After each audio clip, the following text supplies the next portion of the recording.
നബിദിനം എന്ന് പറയുന്ന ഒരു സമ്പ്രദായം ഇസ്ലാമിൽ ഇല്ല. എന്നാണ് ജുമുഅ എന്ന് ചോദിച്ചാൽ നമുക്ക് പറയാം വെള്ളിയാഴ്ച ളുഹറിന്റെ സമയത്താണ് ജുമുഅ. എന്നാണ് ലൈലത്തുൽ ഖദർ എന്ന് ചോദിച്ചാൽ നമുക്ക് പറയാം അത് റമദാനിലെ അവസാനത്തെ 10 ദിവസങ്ങളിലെ ഒറ്റയിട്ട രാവുകളിലാണ് എന്ന് പറയാം. എന്നാണ് അറഫ എന്ന് ചോദിച്ചാൽ ദുൽഹിജ്ജ 9-നാണ് എന്ന് നമുക്ക് പറയാം. എന്നാണ് ആശുറ എന്ന് ചോദിച്ചാലും എന്താണ് തസുഅ എന്ന് ചോദിച്ചാലും നമുക്ക് മറുപടി പറയാം.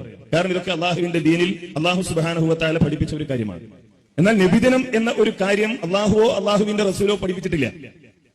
ഇനി നബി സല്ലല്ലാഹു അലൈഹി വസല്ലമ ജനിച്ച ദിവസം ആണെങ്കിലോ അതിൽ ചരിത്രത്തിൽ വ്യത്യസ്തമായ ഒരുപാട് അഭിപ്രായങ്ങളുണ്ട്.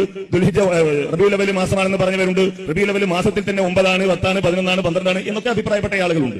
നബിദിനം എന്ന ഒരു വസ്തുതക്ക് ഇസ്ലാമിൽ പ്രത്യേകിച്ച് സ്ഥാനമൊന്നും ഇല്ലാത്തത് കൊണ്ട് തന്നെ അത് എന്നാണ് എന്നതിന് ഒരു പ്രസക്തിയും ഈ മതത്തിലില്ല. അതാണ് നമ്മൾ പറഞ്ഞത്.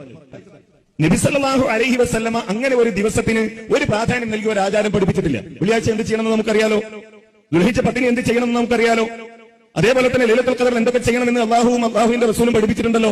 അപ്പൊ ഈ പറഞ്ഞതുപോലെ റബീഉൽ അവ്വൽ മാസത്തിലോ റബീഉൽ അവ്വൽ 12-നോ എന്ത് ചെയ്യണം എന്ന് പഠിപ്പിച്ചിട്ടില്ല.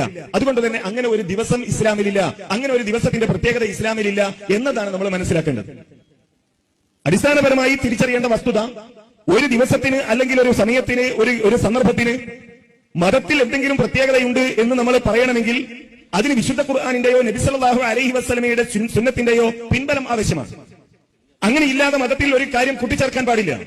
അങ്ങനെ കൂട്ടിച്ചേർക്കുന്ന കാര്യങ്ങളെ കുറിച്ചാണ് നബി സല്ലല്ലാഹു അലൈഹി വസല്ലമ പറഞ്ഞത്, മൻ അഹദസ ഫീ അംരിനാ ഹാദാ മാ ലൈസ മിൻഹു ഫഹുവ റദ്ദ്. നമ്മുടെ ഈ ദീനിൽ ആരെങ്കിലും പുതിയത് വല്ലതും കൂട്ടിച്ചേർത്താൽ അത് തള്ളിക്കളയേണ്ടതാണ് എന്നാണ്.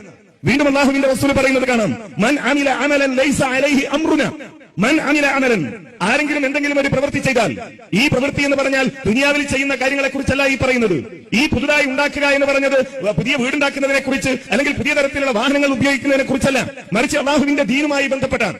ആ അള്ളാഹുവിന്റെ ദീനിൽ മൻ അമില അമലൻ ലൈസ അലൈഹി അംറുനാ, നമ്മുടെ കൽപ്പനയില്ലാത്ത ഒരു കാര്യം ആരെങ്കിലും ചെയ്താൽ അത് തള്ളിക്കളയേണ്ടതാണ് എന്നാണ് അള്ളാഹു സുബ്ഹാനഹു വ തആലയുടെ ദൂതൻ നമുക്ക് പഠിപ്പിച്ചു തരുന്നത്. അതുകൊണ്ട് തന്നെയാണ് മുജാഹിദ് പ്രസ്ഥാനം പറയുന്നത്, ഈ റബീഉൽ അവ്വൽ മാസത്തിൽ നമ്മുടെ നാടുകളിൽ നടക്കുന്ന നബിദിനാഘോഷത്തിനോ അതുമായി ബന്ധപ്പെട്ട് പ്രചരിപ്പിക്കപ്പെടുന്ന പുണ്യങ്ങൾക്കോ അള്ളാഹുവിന്റെ ദീനിൽ പ്രമാണങ്ങളില്ല, ഒരു തെളിവുമില്ല എന്നാണ് നമ്മൾ മനസ്സിലാക്കേണ്ടത്. അള്ളാഹു